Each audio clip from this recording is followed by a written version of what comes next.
paghiling sa isang bawang para matakot siya na mawala ka sa buhay niya o matakot siya na iwan mo siya. Hello mga guys, kumusta kayo? Panibagong araw, panibagong video na naman tayo.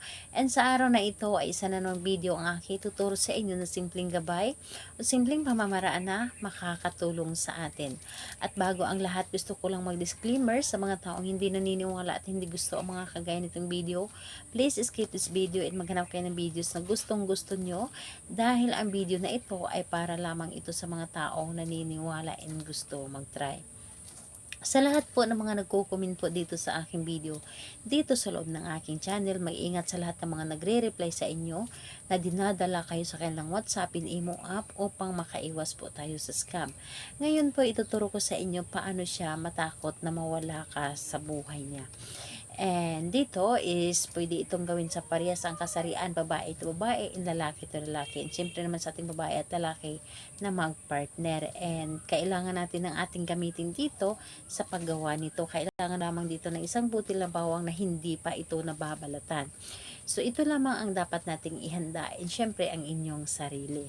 So, ihanda mo ang inyong sarili, kailangan na i-ready mo ang inyong sarili na gustong-gusto mo itong gawin, na dapat hindi ka nagdududa sa isang ritual na inyong gagawin, dahil kapag ikaw ay may pagdududa, huwag mo na lamang itong gawin dahil hindi ito gagana sa inyo.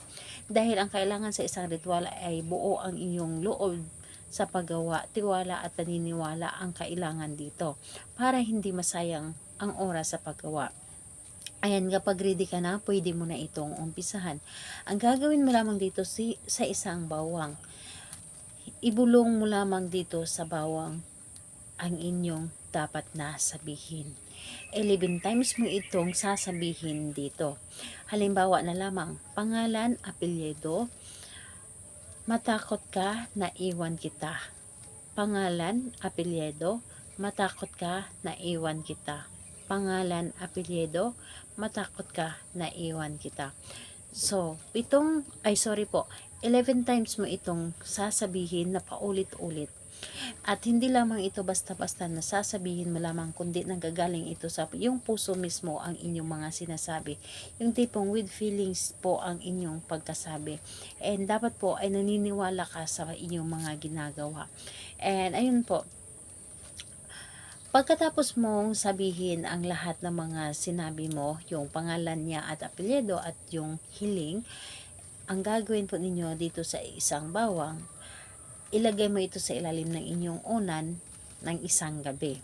Ilagay mo sa ilalim ng inyong unan ng isang gabi, and kinabukasan po, humanap ka ng mapagbabaonan nito. Kahit nasa paso, basta sa lupa po ito, ibabaon po ninyo ito. So, paano kung hindi ko ito maibaon dahil walang mapagbaonan? Halimbawa na lamang, katulad sa abroad, walang mapagbaonan. Ang gagawin po ninyo, ilagay nyo lamang ito sa isang baso at lagyan ng tubig. Kapag ito ay tumubo, ibig sabihin nun, gumana ang inyong ginawa. So, ayun po. Gawin ito sa kahit anong araw at oras, pwedeng-pwede po. Basta buo lamang ang inyong tiwala dito. Salamat po sa inyo. Bye-bye everyone. God bless us all.